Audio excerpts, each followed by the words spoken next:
Welcome to KVR English Academy. I am KVR, English faculty, Hyderabad. So now, టీజీపీఎస్సీకి prepare అయ్యేటటువంటి అభ్యర్థులు group 2, group 3 exams ఏవైతే ఉన్నాయో వాటి పర్పస్లో, అదేవిధంగా గ్రూప్ 1కు ప్రిపేర్ అవుతున్నటువంటి వాళ్ళకు కూడా యూస్ఫుల్ ఇది. సో టీఎస్పీఎస్సీ ప్రీవియస్ పేపర్స్ ఎక్స్ప్లెనేషన్లో భాగంగా ప్రతిరోజు లేకంటే 2-3 రోజులకు ఒకసారి ఒక 5 క్వశ్చన్స్ ప్రతి పేపర్లో ఉండేటివి ఎక్స్ప్లెయిన్ చేస్తున్నా. రిమైనింగ్ అయితే మన యాప్లో ఉంటాయి, యాప్ డౌన్లోడ్ చేసుకోండి. So that TSPSC transport and excise constable 2016లో మనకు 150 మార్క్స్కు జిఎస్ పేపర్లో బిట్స్ వస్తే 25 బిట్స్ ఇంగ్లీష్లో వచ్చాయి. అంటే 25 మార్క్స్ ఇంగ్లీష్ నుంచి వచ్చాయంటే ఇది సింపుల్ టాస్క్ ఏం కాదు, right? Complete explanation by KVR sir అంటే నేనే.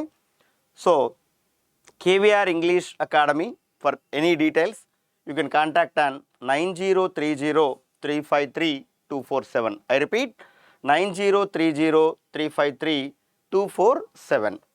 So next one, so please subscribe KVR English Academy, and at the same time download our app KVR English Academy app from your Play Store. Next, KVR English Academy YouTube channel subscribe చేయండి అని చెప్పాం. అదేవిధంగా Telegram channel ఏదైతే ఉందో Telegram ఛానల్లో join అవ్వండి. ఈ Telegram ఛానల్లో ఎవ్రీడే 5 క్వశ్చన్స్, ఇవన్నీ కూడా ప్రీవియస్ బిట్స్ మాత్రమే ఒక కంటిన్యూస్ ఆర్డర్లో, సిస్టమేటిక్ ఆర్డర్లో పెడుతున్నాం. You try to answer all those 5 questions everyday, right? వీటి ఎక్స్ప్లెనేషన్ కంప్లీట్గా మన యాప్లో ఉంటుంది. That previous papers English part explanation course అని ఉంటుంది, దాంట్లో కంప్లీట్ ఎక్స్ప్లెనేషన్ ఉంటుంది. సో దట్ మన దగ్గర కోర్సులకు సంబంధించి ఇక మీకు తెలుసు, టీఎస్పీఎస్సీ జనరల్ ఇంగ్లీష్ గ్రూప్ 1కు ఉంటుంది, group 2, group 3 general English course ఉంటుంది, గ్రూప్ 4 జనరల్ ఇంగ్లీష్ కోర్స్ ఉంటుంది. అదే Telangana constable exam English course ఉంటుంది, Telangana SI exam English course ఉంటుంది. అదే ఏపీలో కూడా కానిస్టేబుల్ ఇంగ్లీష్ కోర్సు, ఏపీలో ఎస్ఐ ఇంగ్లీష్ కోర్స్, ఈ రెండు కూడా ఉంటాయి. ఏపీకి సంబంధించి గ్రూప్ 1 జనరల్ ఇంగ్లీష్ కోర్స్ కూడా ఉంటుంది. సో ఫస్ట్ వన్ చూద్దాం. ఇందులో when I first saw the old temple I dash into that locality. Please observe here, when I first saw the old temple. ఈ మాట ఏదైతే ఉందో when I first saw the old temple, ఎప్పుడు ఇది past సింపుల్లో ఉంది. Please observe. అంటే when I first saw the old temple, నేను ఎప్పుడైతే ఫస్ట్ టెంపుల్ చూశాను, I dash into that locality, వెంటనే నేను ఆ లొకాలిటీలోకి జాయిన్ అయ్యాను. అంటే అంత ముందే కాదు కదా, ఇది ముందు జరిగిన దాన్ని యూజ్ చేస్తాం, హ్యాడ్ జస్ట్ మూవ్డ్ అనేది. కాబట్టి విల్ బీ మూవింగ్. సో ఇది అది రెండు కనెక్ట్ కావడం లేదు, కాబట్టి third option is also wrong. I just moved into that locality. I moved into that locality. ఎప్పుడైతే జస్ట్ అనే మాట యూజ్ చేస్తావో that should be used in present perfect. కాబట్టి ఇది ప్రజెంట్ పర్ఫెక్ట్లో లేదు, it is also wrong option. So your appropriate answer is moved అనేది అప్రాప్రియేట్ ఆన్సర్ అవుతుంది. ఏ సెంటెన్స్లో అయినా just to, just now, recently, so far, not yet, yet now, till now, till today, till this time, ఇలాంటి మాటలు వస్తే that sentence should be used in past present perfect, right? So ఈ 12 forms of టెన్సెస్లో కూడా క్లూవర్స్ అనేవి చాలా చాలా చాలా important. You must know that. Next second question ఏమి ఇచ్చాడంటే, my aunt dash in Chaitanyapuri ever since she relocated to Hyderabad. అంటే ఎప్పుడైతే ఆమె వచ్చిందో హైదరాబాద్లోని చైతన్యపురికి, అప్పటి నుంచి ఆమె అక్కడే నివసిస్తూ ఉంది. మీన్స్ స్టిల్ నౌ, ఇప్పుడు కూడా నివసిస్తూ ఉంది. క్రియ అనేది గతంలోనే ప్రారంభమై ప్రస్తుతం కూడా జరుగుతూనే ఉన్నట్లయితే అలాంటి పనులు ప్రజెంట్ పర్ఫెక్ట్ కంటిన్యూస్ టెన్స్లో చెప్పాలి. That should be used in present perfect continuous tense. So that your answer should be my aunt third person singular is living అనే మాట వచ్చింది. It is wrong option. ఎందుకు రాంగ్ ఆప్షన్ అంటే ఇక్కడ now, at present, right now, at this time, at this moment, see, look, observe, don't plus V1, listen, ఇలాంటి మాటలు కనబడితే అప్పుడు ఆన్సరు ఈజ్ లివింగ్ అవుతుంది. క్రియ ఎప్పుడో మొదలైంది, ఇప్పుడు కూడా రన్నింగ్లో ఉంది, కాబట్టి that should be used in subject, తర్వాత హ్యావ్ బీన్, లేదా has been V1 plus ING plus object, ఈ విధంగా ఉండాలి. సో హ్యాస్ బీన్ లివింగ్ అనే మాట అప్రాప్రియేట్ ఆన్సర్ అవుతుంది. Then the remaining are wrong options. మరి ప్రజెంట్ పర్ఫెక్ట్ కంటిన్యూస్ టెన్స్లో క్లూ వర్డ్ ఏంటిది? ఇది. సో సిన్స్ అయినా, ఫర్ అయినా,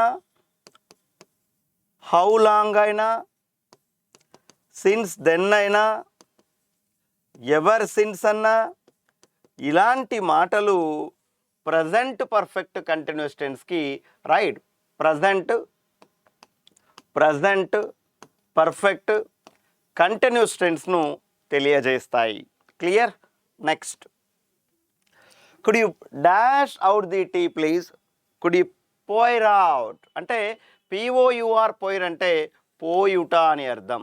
ఇక్కడ ఉన్నటువంటి వాటిల్లో అప్రాప్రియేట్ వర్డ్ ఏంటి అంటే POUR పోయిర్ అంటే పోయుట అనే అర్థం వస్తుంది. Next, I dash my bus to Bengaluru last night. I dash my bus to Bengaluru last night. ఎప్పుడైతే లాస్ట్ నైట్ అనే మాట నీకు కనపడుతుందో పాస్ట్ సింపుల్లో ఉండాలి. You must know. ఎప్పుడైతే సెంటెన్స్లో yesterday, day before yesterday, ago, long ago, once upon a time, once there was, in the past, in olden days, in those days, last hour, last today, last week, last month, last Friday. It's time, it's high time, it's about time, in 2020, in 2021. ఇలాంటి మాటలన్నీ కూడా past సింపుల్కు సంబంధించినవి. మరి past సింపుల్కు సంబంధించింది అంటే ఇక్కడ ఉండేటువంటి వాటిల్లో మిస్డ్ అనేది అప్రాప్రియేట్ ఆన్సర్ అవుతుంది.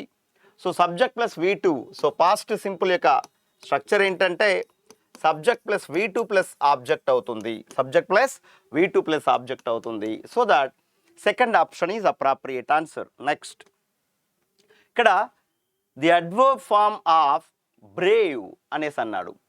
బ్రేవ్ అనేది ఏమవుతుంది అంటే యాడ్జెక్టివ్ అవుతుంది. యాడ్జెక్టివ్ అవుతుంది. Brave, braver, bravest. ఇది పాజిటివ్ డిగ్రీ, ఇది కంపారిటివ్ డిగ్రీ, ఇది సూపర్లేటివ్ డిగ్రీ. కానీ ఏమడుగుతున్నాడు? దీనికి మనకు అడ్వర్బ్ అడుగుతున్నాడు. అంటే బ్రేవ్లీ అనేది అడ్వర్బు. బ్రేవ్లీ అనేది అడ్వర్బు. చాలా అడ్వర్బులు ఎల్వైతో ఎండ్ అవుతూ ఉంటాయి, అది గుర్తుపెట్టుకోండి. Suddenly, quickly, slowly, apparently, clearly, definitely, sincerely, truly, lovingly, ఇలాంటి మాటలన్నీ కూడా రైట్ అడ్వర్బులు అని పిలుస్తూ ఉంటాం మనం. So that answer is 5.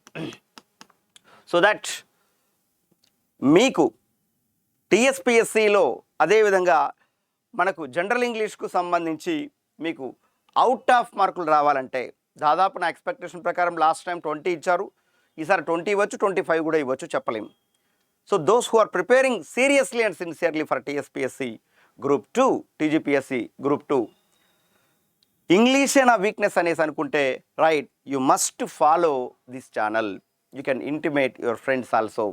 మీకు 100% you will get the justice here right. As maximum as possible మీకు ఎలాంటి డౌట్లు వచ్చినా కూడా యూ కెన్ కాంటాక్ట్ రైట్. ఎలాంటి డౌట్లు ఏ ఎగ్జామ్కు అయినా సరే ప్రిపేర్ అయ్యేటప్పుడు ఇంగ్లీష్ పరంగా మీరు ఆలోచన వచ్చినప్పుడు మనకు మైనస్ అవుతుంది ఇది అనే థాట్ వచ్చినప్పుడు right you will get 100% justification here in the KVR English YouTube channel. So మన కోర్సులో మీకు అన్నీ తెలుసు, చాలా డీటెయిల్డ్ వేలో దాదాపు ఒక 25 టాపిక్స్ రైట్. ఇక అల్టిమేట్గా ఉంటాయి, ఇక తిరుగులేదు అందులో right. You shouldn't have second thought, you go ahead, that's it right. Thank you all of you.